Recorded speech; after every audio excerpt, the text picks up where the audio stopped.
Saber Direito desta semana, Frederico Afonso Isidoro traz um curso sobre direitos humanos. O professor apresenta a teoria geral e os sistemas onusiano e interamericano, além de abordar a segurança pública. Está no ar a aula 2.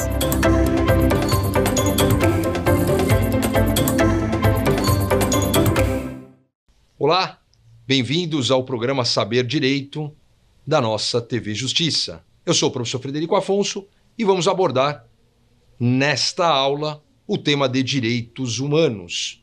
Sou advogado, membro permanente da Comissão de Direitos Humanos da OAB São Paulo, professor, escritor jurídico e palestrante. Vimos o início da teoria geral dos direitos humanos, a questão da identidade, conceito, características.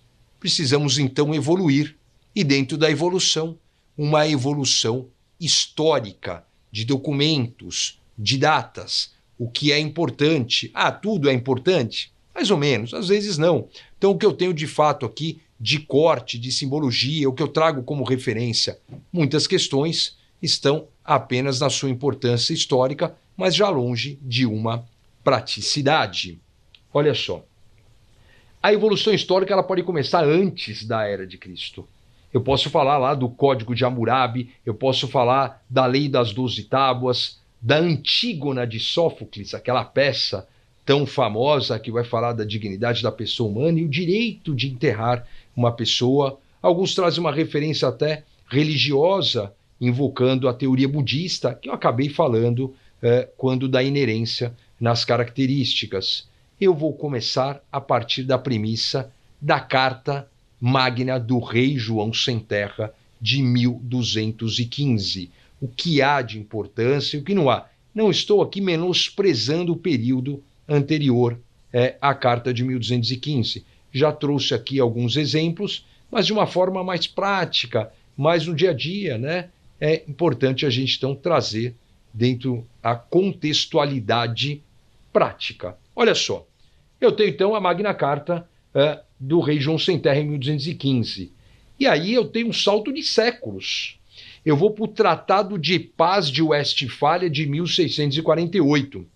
O saudoso, gosto muito dele, sempre vou mencioná-lo, o professor Dalmo Dallari, ele aponta numa de suas obras que o Tratado de Paz de Westfália foi o grande paradigma, o grande referencial de início dos direitos humanos. Ele aponta que há uma coincidência ali entre a formação muito próxima hoje do Estado, soberania, território definido, povo assentado, com a questão do início de direitos humanos. Ele dá a entender desta coincidência de forma organizada. Mas se eu pego a Magna Carta do Rei João Sem Terra limitando os poderes do reino, que é a grande ideia dos direitos humanos, deixa eu limitar um pouquinho os poderes do soberano, do governo, colocar um muro aqui de contenção ao possível arbítrio, é uma ideia que você elenca, que você pensa como direitos humanos, por causa da transversalidade. Eu pego normas e espaços e falo assim, isso aí eu vou então colocar como direito humano. Mas uma forma de evolução histórica eu prefiro nesse sentido. Depois, 1679, o Habeas Corpus Act, a lei de habeas corpus, então, do Reino Unido da Grã-Bretanha, estou no século XIX, aqui ficou próximo, né, do Tratado de Paz de Westfália, estamos no mesmo século, para o Habeas Corpus Act, e 10 anos após, o Bill of Rights, a Declaração de Direitos britânica, porque eu tenho a Declaração de Direitos americana, em 1689. Observe que o Reino Unido da Grã-Bretanha foi, então, o epicentro dessa ideia de direitos humanos, seja pela Magna Carta do Rei João Sem Terra em 1215, seja então pelo Habeas Corpus Act em 1679 e pelo Bill of Rights em 1689. Mas vamos para os Estados Unidos. 1776, famosa Declaração de Virgínia, apontada pelo professor Fábio Conder Comparato, a qual aqui rendo as minhas homenagens pela sua obra, A Afirmação Histórica dos Direitos Humanos.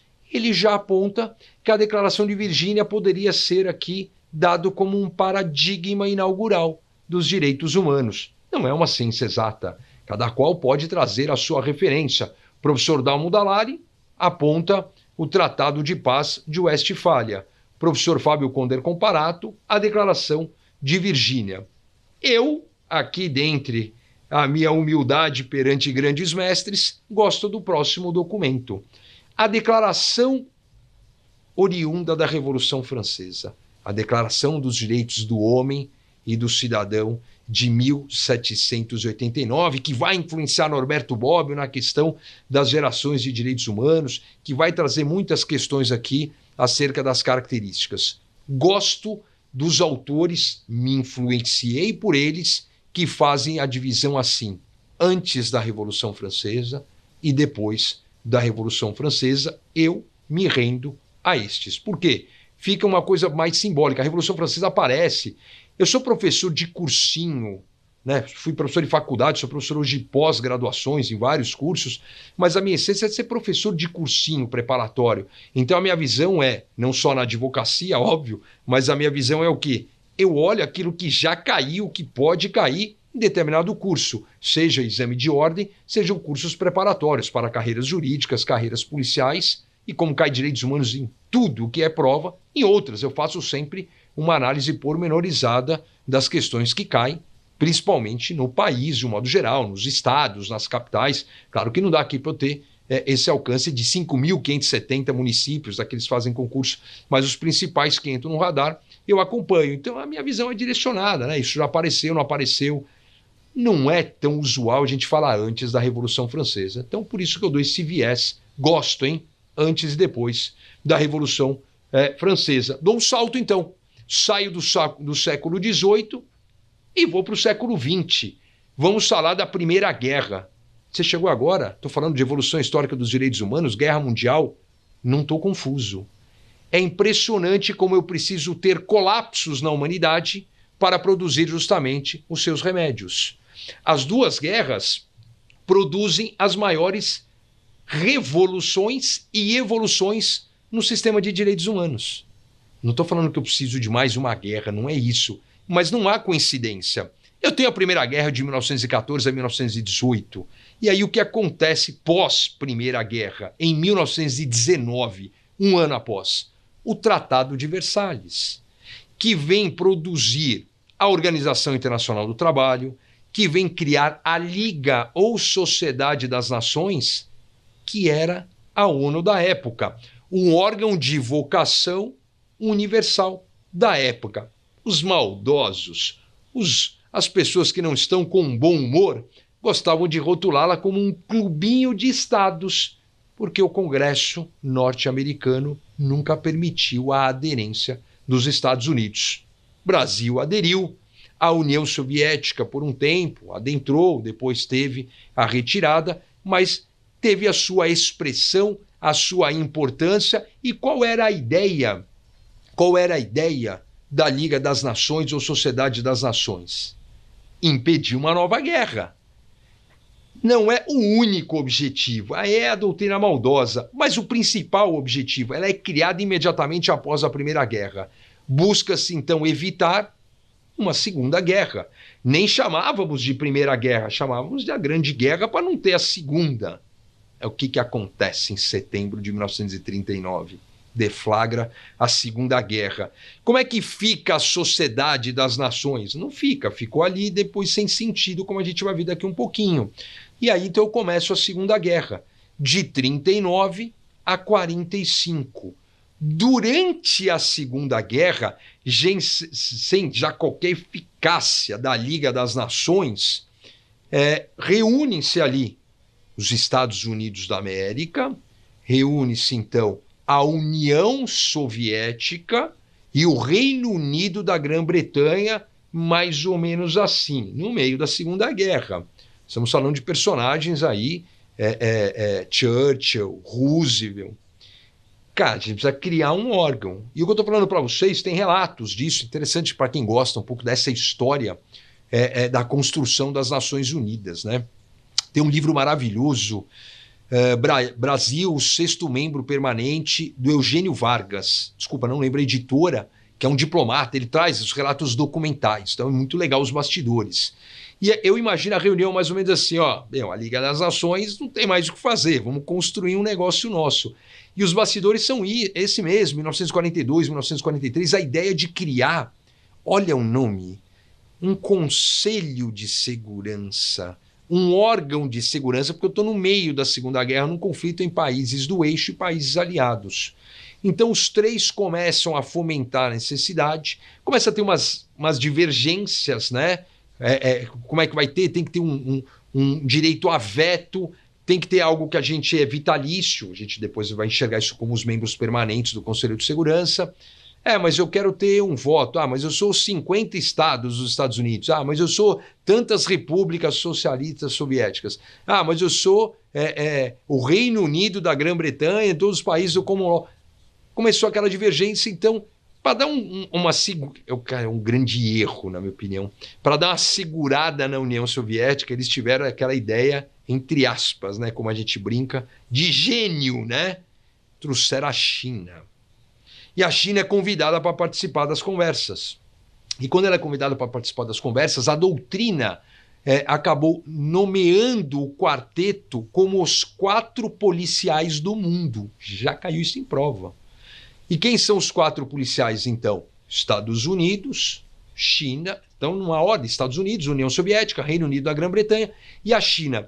E aí já em janeiro de 45, num prêmio de consolação, chamaram a França, muito mais pela sua história do que da surra que tinha acabado de tomar da Segunda Guerra.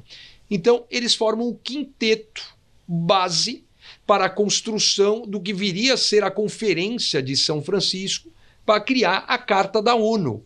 E não à toa, são 5 membros permanentes da ONU dentro do Conselho de Segurança. Eu vou falar mais sobre a ONU, mas para entender essa relação Segunda Guerra, de até 39 a 45, com a criação da ONU, que é criada antes do advento nuclear.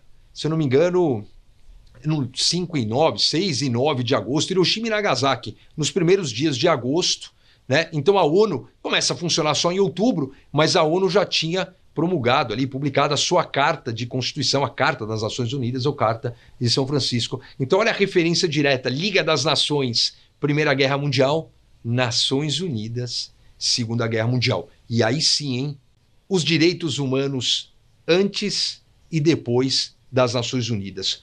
Gosto dessa divisão cronológica que também me rendo aos autores fazendo, não se cria muita coisa, a gente se inspira, né? Porque é o que eu vou ver de praticidade. Claro, pode cair uma questão ou outra, numa reminiscência histórica, falando da Liga das Nações, uma questão lá da história, da OIT, o cara vai prestar um concurso muito na área trabalhista, mas é da ONU para cá que eu vou ter a concretude. É da ONU para cá que eu vou poder colocar numa petição um determinado documento, um tratado internacional. E a ideia é justamente essa. Então a ONU, ela é criada em 45, mas o seu instrumento não é um instrumento de direitos humanos. A Carta das Nações Unidas é um instrumento de preservação da paz e manutenção internacional como propósito primário. A questão de direitos humanos surgirá 3 anos após.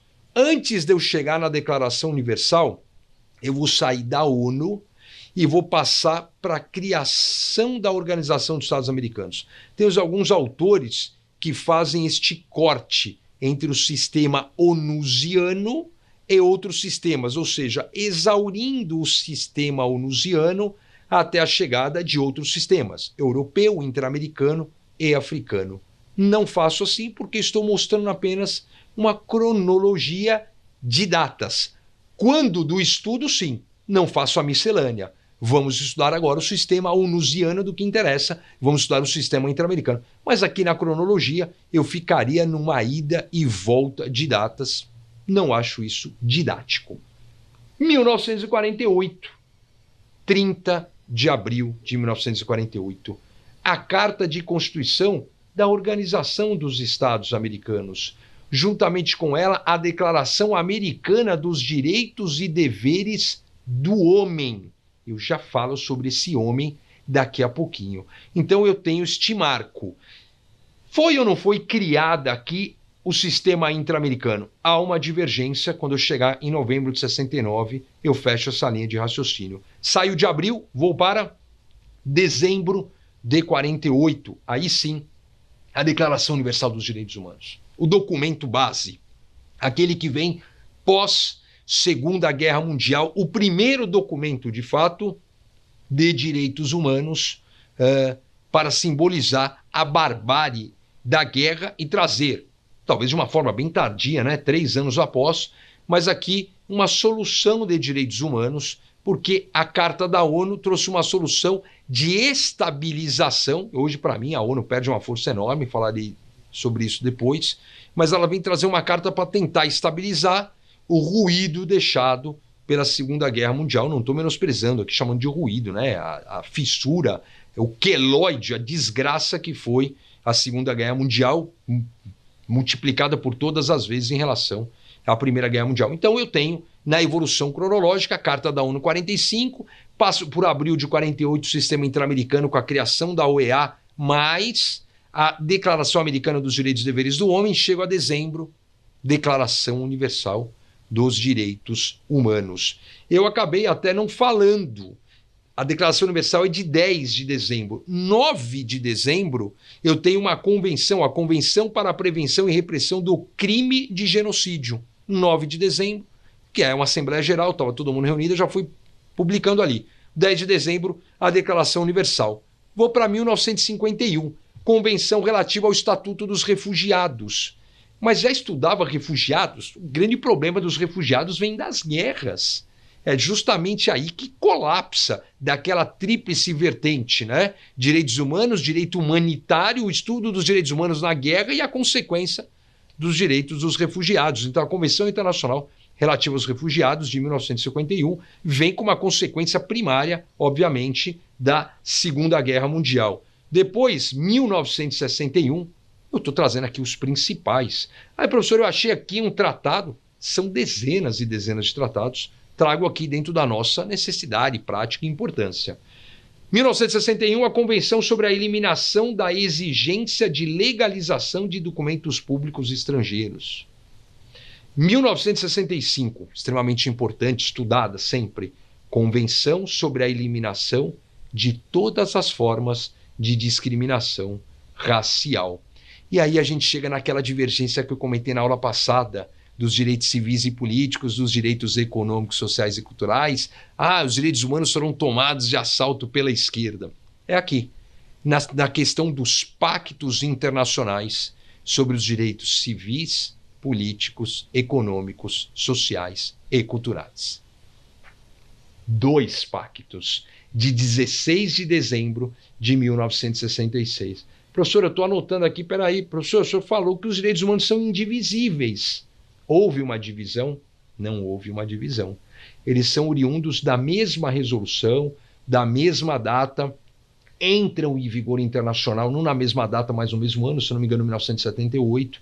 Então é uníssono, a doutrina é pacífica, que não há divisão.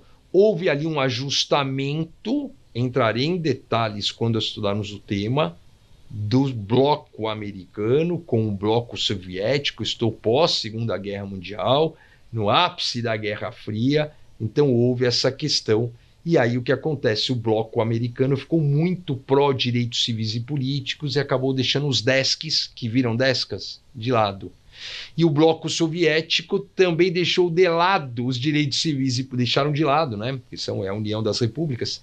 O bloco deixou de lado os direitos civis e políticos e acabou indo muito para cima para os direitos econômicos, sociais, culturais, e acaba herdando, já na década de 90, os direitos ambientais. Bom, vamos avançar na década de 80, então. 1984, um tema extremamente importante, a Convenção contra a Tortura e outros tratamentos ou penas cruéis, desumanos ou degradantes. Olha só a diferença de ano. Eu estou em 1984, Convenção contra a Tortura. 1985, Convenção Interamericana para prevenir e punir a tortura. Eu tenho aqui o quê? Essa migração. Mas e o sistema interamericano? Você tem razão. Quando eu saio dos pactos de 66, em dezembro de 66, surgiu a ideia de fazer algo com influência nos 2 pactos de 66 no sistema da OEA. Nós tínhamos, desde 1948, a Declaração Americana dos Direitos e Deveres do Homem. Mas eu não tinha aqui, entre aspas, porque não é assim o nome do documento, uma Declaração dos Direitos Civis, Políticos, Econômicos, Sociais e Culturais. Então foi providenciada, o que eu aponto aqui sem qualquer divergência da doutrina, como o documento mais importante para a República Federativa do Brasil dentro do sistema de direitos humanos. Dentro, como prática. Ah, mas não é melhor você fazer esse corte no sistema regional? Eu entendo que no dia a dia é o que mais vale. Estou falando dela. A Convenção Americana sobre Direitos Humanos. 22 de novembro de 1969. Aquela que nós conhecemos sempre de uma forma carinhosa como Pacto de San José da Costa Rica, quando a gente estudava lá sobre a questão da figura do depositário infiel. Se eu tiver tempo, falarei sobre isso ainda nesta aula, se não para a próxima. Então eu tenho 1966, os dois pactos da mesma data. Pacto Internacional dos Direitos Civis e Políticos, Econômicos, Sociais e Culturais. 1969, a Convenção Americana sobre Direitos Humanos. 1979, extremamente importante, a Convenção sobre a Eliminação de todas as formas de discriminação contra a mulher. Chego, então, na década de 80, Convenção contra a tortura e outros tratamentos ou penas cruéis, desumanos ou degradantes. Quando eu falo convenção e vem um tema, é oriundo da ONU, é oriundo do sistema onusiano. Olha o próximo, 1985, Convenção Interamericana para prevenir e punir a tortura. A de 84 foi feita pela ONU, a de 85 foi feita pela OEA. E aí você consegue distinguir bem essa questão de sistemas. O sistema interamericano, alguns apontam que não foi criado em 1948 porque lhe faltava instrumentos de fiscalização e monitoramento que chegam com a Convenção Americana em 1969. Então, se eu tiver que apontar, não me lembro de uma pergunta nesse sentido, mas se eu tiver que apontar aqui uma data, eu diria que 1948/1969.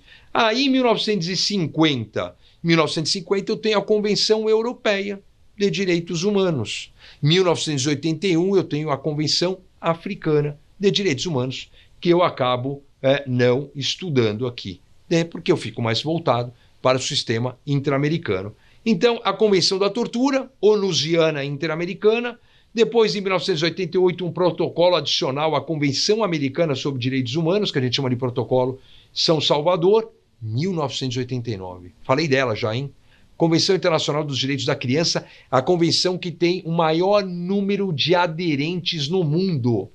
Se eu não me engano, não lembro agora os países, né?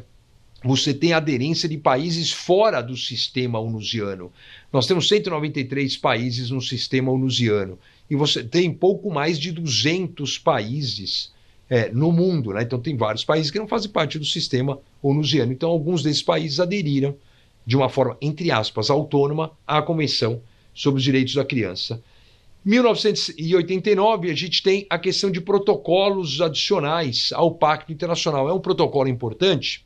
Em 1966, você tem a Convenção Internacional dos Direitos Civis e Políticos e na mesma data já veio um protocolo facultativo que vai falar de um comitê. Quando a gente estudar isso, eu explico melhor, né? Que é um órgão sempre para receber as reclamações de violações ao texto base. Em 1989, surgiu então um segundo protocolo adicional ao Pacto Internacional sobre Direitos Civis e Políticos, com vista à abolição à pena de morte. A ideia, a pena de morte é disciplinada no âmbito dos direitos humanos? Tem todo um devido processo legal. Sempre começa assim, nos países em que não tenha sido abolida a pena de morte, né? O protocolo estimula que seja extinta, mas não determina. Sai então de 1989, 1990, a Convenção Internacional sobre a Proteção dos Direitos de Todos os Trabalhadores Migrantes e seus Familiares. 1993, extremamente importante, Declaração e Programa de Ação de Viena. 1994, nós falamos sobre ela em 79 no sistema onusiano. 1994, Convenção Interamericana para prevenir, punir e erradicar a violência contra a mulher, conhecida como Convenção do Belém do Pará, porque foi feita aqui no estado do Pará. É muito comum isso, você trazer a cidade, o estado, alguma questão nesse sentido, para nomear aquele tratado, né? A Carta de São Francisco, porque foi feito na cidade de São Francisco. Convenção Belém do Pará, Protocolo de São Salvador e por aí vai. 1994, a Convenção Interamericana sobre o Desaparecimento Forçado de Pessoas. 1998, importantíssimo, o Estatuto de Roma sobre o Tribunal Penal Internacional para os íntimos, o TPI, que o Brasil se submete à sua jurisdição. Há uma divergência doutrinária, constitucional nesse sentido, e talvez eu fale sobre isso depois. Convenção Interamericana, em 1999, para a eliminação de todas as formas de discriminação contra as pessoas portadoras de deficiência. Não usa mais essa expressão, mas é o nome da norma. Aqui uma questão inusitada. A norma temática regional surgiu antes da norma onusiana. Vamos voltar? 1984, deixa eu falar de tortura. Convenção da ONU de Combate à Tortura.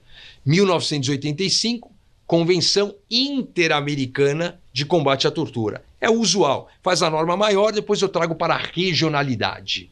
E aí? O que aconteceu com a pessoa é ruim. Não é assim que fala, mas está escrito. Mudou depois. A nossa Constituição também fala essa besteira.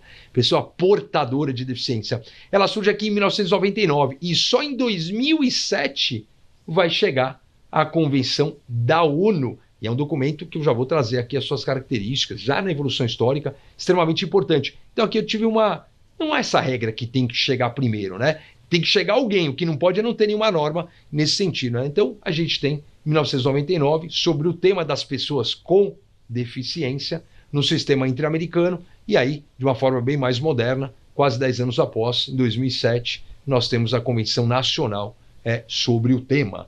Vamos lá, 2000, Protocolo Facultativo sobre a Convenção dos Direitos da Criança sobre o envolvimento de crianças em conflitos armados. Vai trazer regras, idade.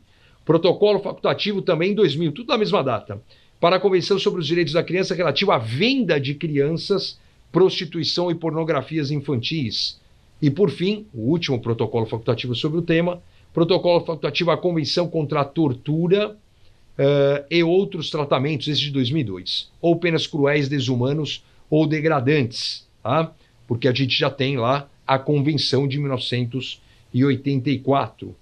2007 chegou Convenção Internacional sobre os Direitos das Pessoas com Deficiência, a primeira norma a ser incorporada na regra nova oriunda da Emenda Constitucional de 30 de dezembro de 2004, conhecida como a PEC da Reforma do Judiciário. Tema específico, espero chegar ainda hoje para eu mostrar qual é a importância. Mas é a primeira norma que é incorporada com equivalência às emendas constitucionais na forma do parágrafo 3º do artigo 5º da Constituição, criado, texto originário de 5 de outubro de 88, parava no parágrafo 2º, criado com a PEC número 45. Né?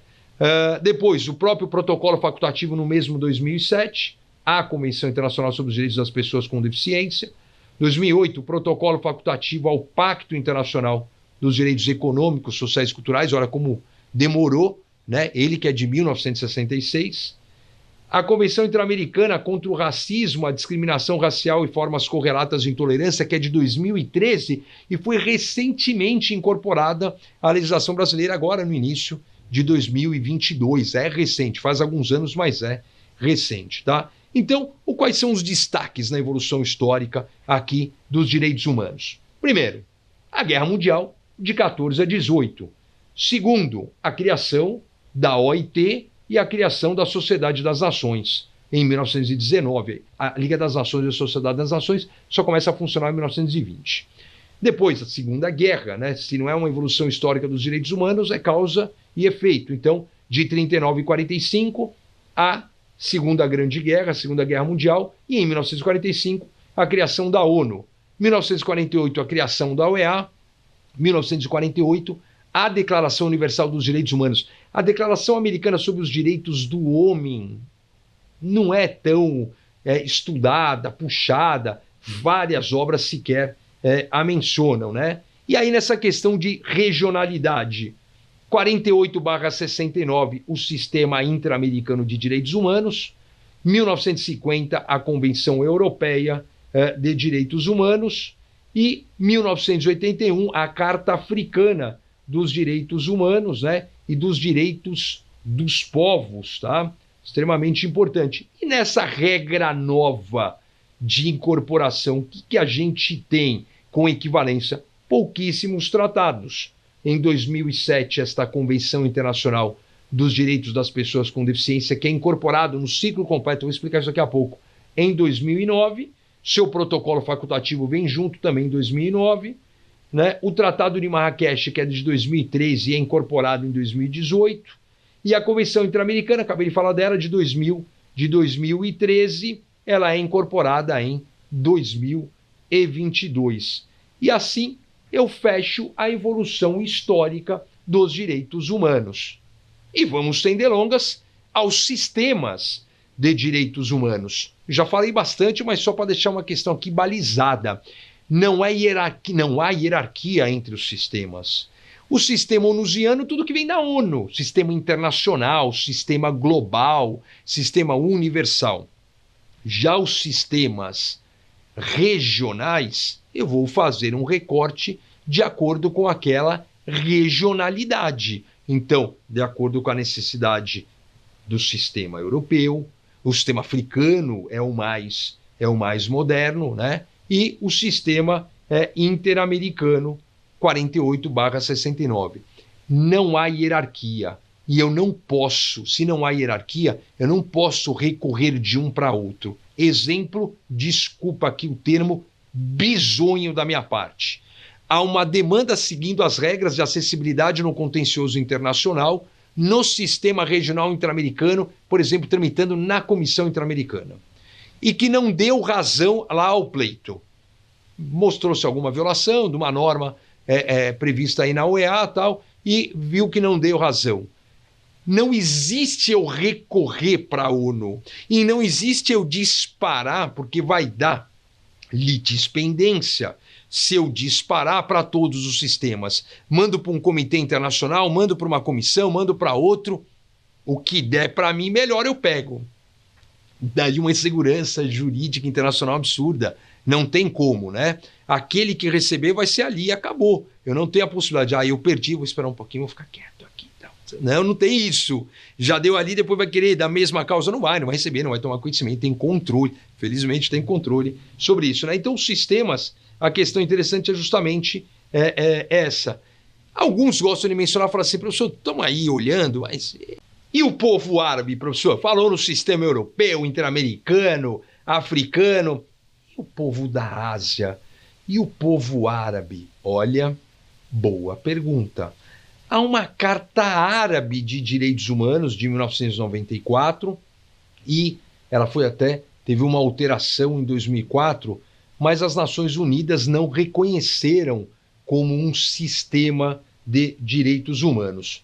Vocês até me permitem, não é do meu feitio, mas eu gosto de fazer um recorte aqui do meu estimado amigo professor Valério Mazzuoli, que tem uma das melhores obras de direitos humanos, o curso de direitos humanos, e ele traz aqui uma questão interessante, uma leitura rápida.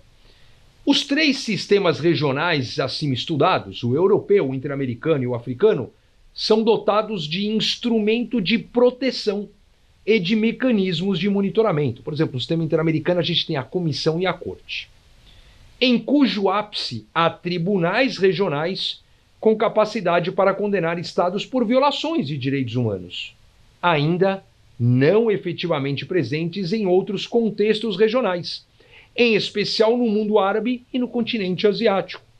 O professor Mazzuoli continua. No que toca ao mundo árabe, contudo, já é possível verificar esforços no sentido de uma melhor compreensão da linguagem contemporânea dos direitos humanos, especialmente após a adoção da Carta Árabe de Direitos Humanos em 1994 e revisada em 2004. Não se pode dizer que já exista aí um sistema árabe de direitos humanos, para o que seria necessária a existência de órgãos sólidos de monitoramento das obrigações estatais, em especial a criação de um tribunal com jurisdição sobre os estados-partes, os estados que fariam parte desse sistema, né? Então o Brasil é estado-parte, estado signatário do sistema da ONU e do sistema interamericano. Continua o professor Valério. De qualquer forma, é importante que se compreenda quais as ações mínimas têm sido tomadas pelos países árabes no sentido de promover e proteger os direitos humanos. E aí uma questão extremamente contemporânea.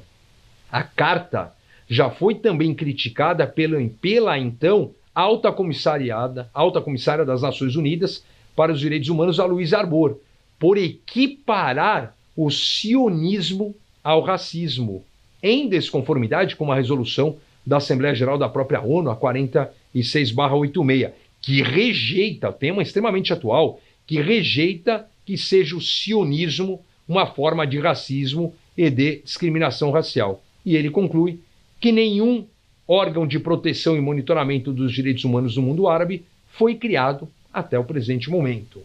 Também não há previsão para o recebimento de denúncias ou queixas de supostas violações de direitos humanos a qualquer instância internacional árabe.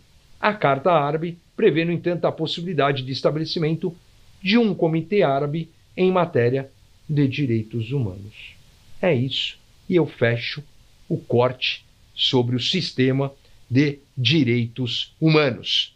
Vamos lá então para falei um pouquinho na aula passada das gerações de direitos humanos, das dimensões de direitos humanos, só para lembrar então a ideia, né? O Karel Vazak fez o comentário a primeira vez sobre isso, né? Primeira geração, segunda geração, lá no finalzinho da década de 70, 1979, frase feita, hein? Aquilo que a gente não escreve, as palavras, vão ao vento. Ele não foi o primeiro cara a escrever, e foi sim o Norberto Bobbio que afirmou pela primeira vez existir, então, 3 gerações clássicas de direitos humanos: a liberdade, a igualdade e a fraternidade, e uma 4ª geração em construção. A primeira geração alcançando os direitos civis e políticos, a segunda geração alcançando os direitos econômicos, sociais e culturais. Já falamos até aqui séculos XIX, século XX, né? A ideia da primeira geração dos séculos XVII até o XIX. Lembra daquele corte no termo do examinador daquela prova famosa do MPT? Uma cisania. Na verdade, a ideia é que isso não poderia ter tido um corte, né? Não é assim, seria um movimento contínuo, como se fosse uma corrida de bastão.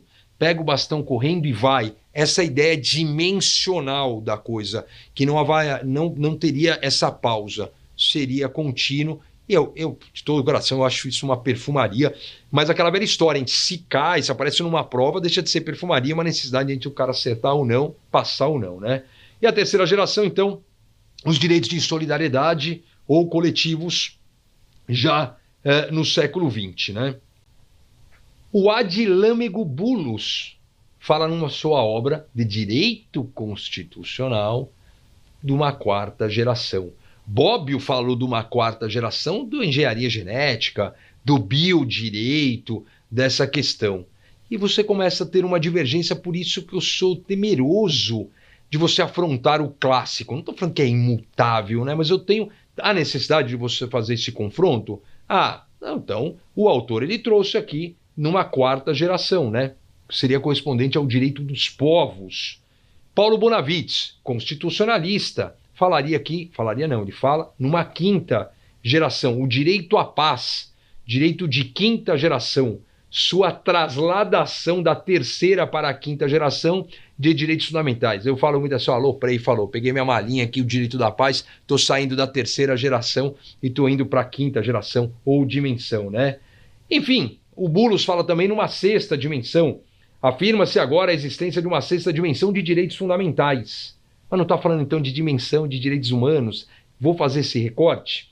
A água potável, componente do meio ambiente ecologicamente equilibrado, exemplo de direito fundamental de 3ª dimensão, coletivo, merece ser destacada e alçada a um plano que justifica o nascimento de uma nova dimensão de direitos fundamentais. Eu rendo aqui minhas homenagens da criatividade do professor, né? Vamos fazer uma comissão aqui, vamos votar. Quem vai dar direção, da geração, da dimensão? Então isso aqui eu falei, o céu é o limite, né? Fala em 7ª, fala em 8ª. Fico aqui com o clássico, arroz com feijão, da era dos direitos, 3 gerações clássicas. Até concordo da cisania. né, é um negócio em movimento, né? A gente viu na historicidade. Às vezes você tem um vazio lá de séculos, mas é uma ideia em movimento, não parou, né? A liberdade no tocante aos direitos civis e políticos, a liberdade ela não parou. Ah, parou então do século XVIII até... Não, ela foi continuando, foi evoluindo. Eu trago corrida de bastão. Nesse ponto, eu acho que sim. Acho, não tenho certeza, mas também não precisa falar que não serve para nada, que o termo geração é de fato aí equivocado, tá? E fechamos então assim a questão das gerações dos direitos humanos. Próximo assunto extremamente importante, eu vou falar da incorporação dos tratados internacionais sobre direitos humanos, seguido do incidente de deslocamento de competência. Olha só que interessante, sobre a incorporação dos tratados internacionais. Como funcionava isso até 29 de dezembro de 2004, ou seja, um dia antes da emenda constitucional número 45. Os tratados internacionais, sobre quaisquer assuntos, não havia esse vínculo sobre direitos humanos. Eles eram incorporados no mesmo rito de uma lei ordinária. Aí, professor, eu não lembro. Vou aqui pegar um pouquinho da aula do professor de Processo Legislativo e Direito Constitucional. Pega um PL, projeto de lei. Apresenta a casa iniciadora, em regra, Câmara dos Deputados. Comissão de Constituição e Justiça, decide, Câmara Temática, abreviação, rito e tal, vai para a casa revisora. Senado Federal. Comissão de Constituição e Justiça, discute tal, fechou, vamos dizer que não tem alteração. Manda para quem? Tramita na Câmara, casa iniciadora. Tramita na casa revisora, o Senado. Manda para quem? Para o presidente da República. Sanção ou veto? Veto. Jurídico ou político? Acabou? Promulga, publica. Acabou. Lei ordinária. Os tratados internacionais também eram assim. Você vai falar, como assim? Vem uma norma, olha o tanto de norma que eu falei para vocês aqui, que eu li. Essa norma chega lá para o Itamaraty. Naquilo que veio traduzido, ótimo. Naquilo que não veio, o Itamaraty vai traduzir. Um critério discricionário do chefe de Estado misturado com o chefe de governo, porque aqui é monocrático a questão, né? É monopessoal. Ele vai apresentar qual é a casa iniciadora do presidente da República? A Câmara dos Deputados. Ele vai apresentar aquele tratado internacional para ser incorporado à legislação brasileira. A maioria dos tratados falam assim, ó, você precisa fazer inovações legislativas, precisa fazer inovações administrativas, às vezes até inovações, mudanças na sua própria estrutura do Poder Judiciário. Então, o que eu preciso fazer? Eu preciso incorporar para ter essa alteração. Vou trazer uma norma nova, ver aquilo que se conflita e tal. Quando isso acontecia, era o mesmo rito da lei ordinária.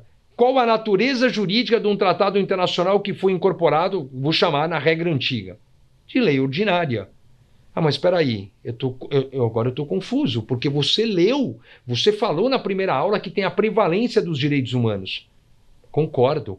E quando você pega o parágrafo 2º do artigo 5º da Constituição? Literal.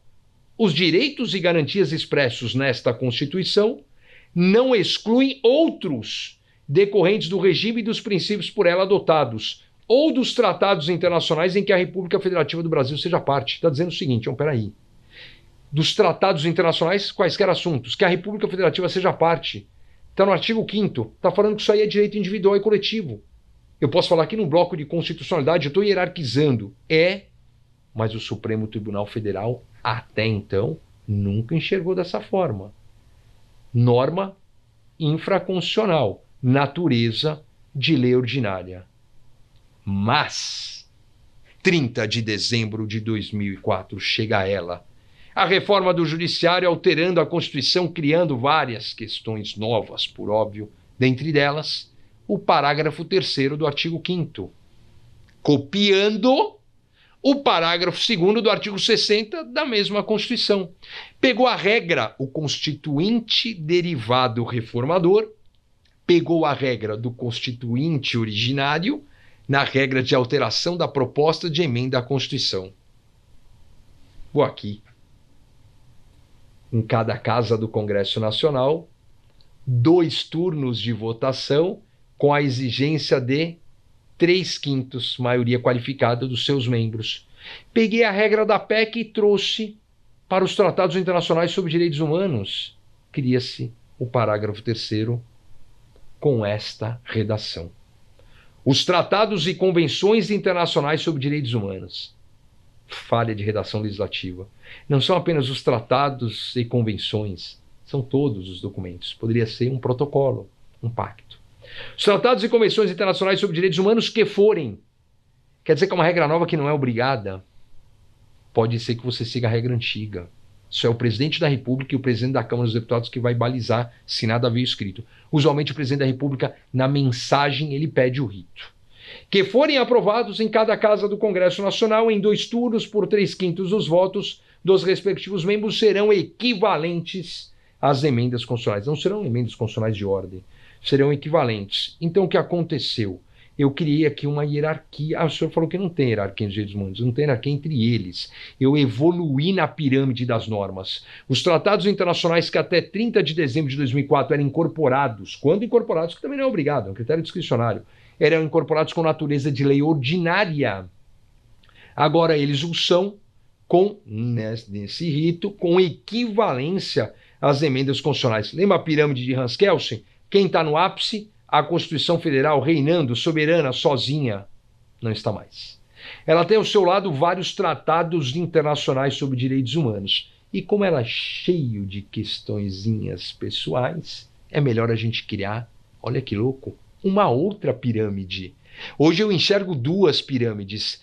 O pirâmide que eu tenho a Constituição Federal no ápice e qualquer problema da relação de compatibilidade vertical. Eu vou ter o controle de constitucionalidade.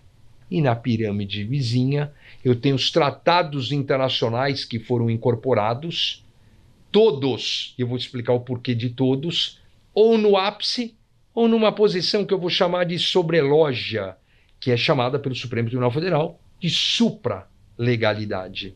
Eu vou ter aqui, então, uma relação de compatibilidade convencional, que nós vamos chamar, sem criatividade alguma aqui, controle de convencionalidade. O nome é atribuído ao meu amigo professor Valério Mazzuoli, né? Então é extremamente importante entender essa questão pós-emenda constitucional 45 de 2004. Lembra que eu falei sobre a figura do depositário infiel, prevista na Constituição, no artigo 5º, no inciso 67? Aí o que aconteceu? O Supremo Tribunal Federal, em 3 de dezembro de 2008, trouxe para o pleno, era uma questão que tinha uma divergência entre as turmas, primeira turma e segunda turma. Prende ou não prende? Pode ou não pode prender? O que diz lá o artigo 5º, inciso 67? Não tenho ele aqui, mas mais ou menos assim, né? Que não haverá prisão civil por dívida, salvo no caso do inadimplemento inexcusável e voluntário, da prestação de alimentos, né, do devedor de alimentos e do depositário infiel. Isso não mudou, a Constituição não foi alterada. O que vem a ser alterada é a execução dessa prisão. Existe a figura da prisão civil do depositário infiel? Existe constitucionalmente. O que não tem a sua executabilidade, e a mudança vem aqui. Nesse julgado aqui de 2008, um HC de Tocantins e um recurso que foi para o Supremo daqui de São Paulo. O HC 87585 de Tocantins e o RE 466343 de São Paulo. Isso muda tudo. Por quê? O Supremo falou que a partir de agora é o seguinte: todos os tratados internacionais incorporados, lembra que ele tinha aquela natureza de norma infraconstitucional? Então agora eles vão subir um andar. Um meio andar, né? Eles vão para a sobrelógia, não está mais na base, né? Eles são uma norma, todos, normas supralegais. Eles estão acima de todo o ordenamento jurídico brasileiro, excetuando a própria Constituição Federal e os tratados internacionais que foram incorporados com equivalência à questão das emendas constitucionais. Extremamente importante, tá? Então essa é a grande diferença. Depois você tem uma súmula vinculante, pacificando o tema, mas aqui é a mudança da questão. Então nós temos vários tratados incorporados como tal depois dessa mudança jurisprudencial acerca da incorporação dos tratados internacionais. Fecho aqui, último tema: incidente de deslocamento de competência conhecido também como federalização dos atos violadores de direitos humanos, decorrência de quem? Da Emenda Constitucional número 45 de 2004. Vamos lá, artigo 109, parágrafo 5º, artigo novo, oriundo da PEC, da Emenda Constitucional 45, né, fruto da PEC que transformou na Emenda Constitucional 45. Olha o que diz. Nas hipóteses de grave violação de direitos humanos. Não, peraí, como grave violação de direitos humanos? Toda violação de direitos humanos não é grave? O constituinte derivado reformador quis trazer um quanto? O constituinte derivado reformador quis trazer aqui a bagaça e falar assim, ó, é um negócio mais problemático. Nas hipóteses de grave violação de direitos humanos, o Procurador-Geral da República, então não é qualquer um, não é o Procurador-Geral de Justiça, não é o Advogado-Geral da União, não é o Defensor Público Geral, estadual, federal, é o Procurador-Geral da República, com a finalidade de assegurar o cumprimento de obrigações decorrentes de tratados internacionais de direitos humanos aos quais o Brasil seja parte, poderá, critério discricionário, suscitar perante o STJ, perante o Superior Tribunal de Justiça, em qualquer fase do inquérito ou processo, o incidente de deslocamento de competência para a Justiça Federal. É por isso que a gente fala que vai federalizar. Quer ver um problema? O STJ criou um negocinho a mais que não está aqui. O STJ falou, legal, a ação assinada pelo Procurador-Geral da República, ele demonstra na petição que houve o descumprimento de um tratado internacional do qual o Brasil seja parte e houve a violação, uma grave violação de direitos humanos. E aí? O STJ falou assim, olha, precisa demonstrar que os órgãos competentes num caso concreto, que caso concreto? Todos os casos que a gente tem envolveram homicídios dolosos contra a vida. Não está dizendo que tem que ser criminal, não está dizendo que tem que ser homicídio, mas todos os casos concretos que a gente tem de deslocamento dos IDCs o foram na prática de homicídios dolosos. O STJ falou assim, ó, além disso, você tem que me demonstrar uma má vontade dos órgãos oficiais na apuração. Falta de logística, falta de má vontade, falta de mão de obra. Não basta simplesmente alegar isso. Então o STJ começou a fazer um filtro e aí rejeitar uma série de questões. Felizmente, são poucos casos envolvendo o IDC. Vale a pena também analisar isso na jurisprudência aí do STJ, né? Aqui uma crítica minha, você pode ter a numeração do IDC sem que de fato seja ele. Como assim, né? Por exemplo, você vai ter o IDC número 1 que não foi deslocado. Fica aqui até a minha sugestão, quem sabe no futuro reordenar isso e deixar como número apenas aquilo que foi deslocado, como se fosse uma PEC que vira uma emenda e não apenas uma proposta. Então, se tem vários números, eles não são ordenados, tem que fazer uma pesquisa ali, meio unha a unha. E assim, nós fechamos a nossa aula. Vamos buscar agora aqui a apuração dessa aula no conhecimento sobre a forma de perguntas. Vamos ao nosso quiz. No exercício da jurisdição, o juiz recebeu a ação proposta pelo Procurador-Geral de Justiça, suscitando o deslocamento de competência de um caso de violação de direitos humanos, com base no argumento de que as autoridades policiais do Estado estavam negligentes na investigação devida.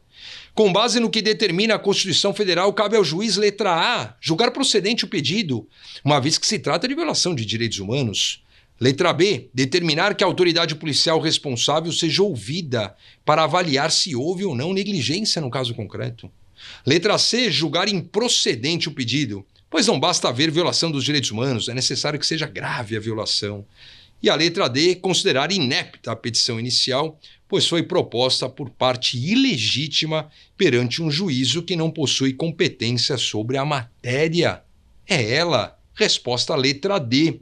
Fechamos a nossa aula, temas extremamente importantes, incorporação dos tratados internacionais, viajamos ao longo de uma evolução histórica dos direitos humanos e fechamos com o chamado incidente de deslocamento de competência. Boa aula, bom estudo e até a próxima.